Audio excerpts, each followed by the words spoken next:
आशुलिपि प्रतिलेखन संख्या फर्स्ट आज कर रहे हैं 400 वर्ड का मैटर। सभापति महोदय, मैं रक्षा मंत्रालय की मांगों का समर्थन करने के लिए खड़ा हुआ हूँ। वर्तमान घटनाओं से पता चलता है कि संसार का हर देश अपनी सुरक्षा के बारे में चिंतित है और उसके लिए हर प्रयत्न कर रहा है। इस दृष्टि से अन्य देशों की तरह हमारे देश में भी रक्षा मंत्रालय का महत्व है। मुझे इस बात की खुशी है कि जहां अन्य मंत्रालयों की उनके पिछले साल के कामों के बारे में काफ़ी आलोचना हुई है, वहाँ इस मंत्रालय की कम आलोचना हुई है। इससे पता चलता है कि इस मंत्रालय ने पिछले साल अच्छा काम किया है। मोटे तौर पर किसी भी देश की सुरक्षा नीति का लक्ष्य यह होता है कि दूसरे देशों खास तौर से पड़ोसी देशों के साथ मित्रता के संबंध स्थापित हों और हम एक दूसरे के मामलों में हस्तक्षेप न करें, लेकिन उसके साथ यह भी जरूरी होता है कि हम अपने देश की सीमाओं और अखंडता की रक्षा करें। इसलिए हमारे देश का यह कर्तव्य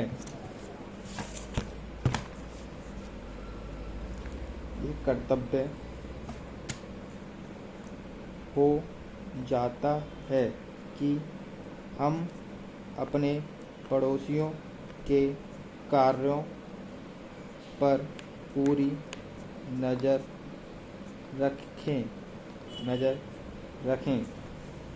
क्योंकि आज तक हमारे देश पर जो संकट आए हैं वे हमारे पड़ोसियों से आए हैं। 1965 में पाकिस्तान के साथ जो लड़ाई हुई और उसके बाद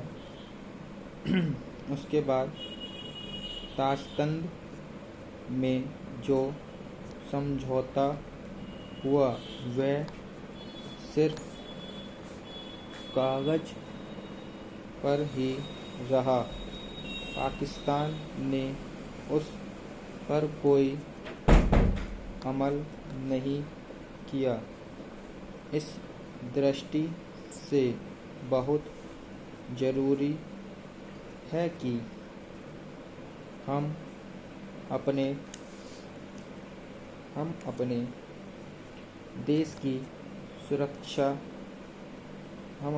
सुरक्षा की हर तरह से व्यवस्था करें।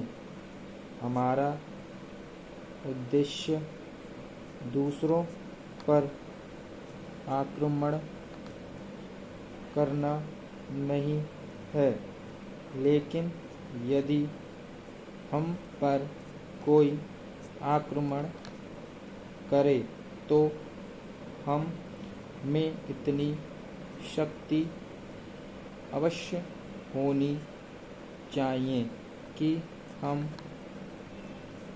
उसका डटकर सामना कर सकें। आप जानते हैं कि पिछले दिनों पाकिस्तान को अमेरिका और चीन से काफ़ी मदद मिली है। रक्षा मंत्रालय की रिपोर्ट में भी कहा गया है कि पिछले साल अमेरिका ने पाकिस्तान को 1500 करोड़ रुपए की फौजी सहायता दी है। आज जहां हम फौजी सामान के लिए अपने कारखानों की मदद से अपनी शक्ति बढ़ाने का प्रयत्न कर रहे हैं, वहाँ पाकिस्तान संसार के देशों से लाभ उठा रहा है। मेरा यह सुझाव है कि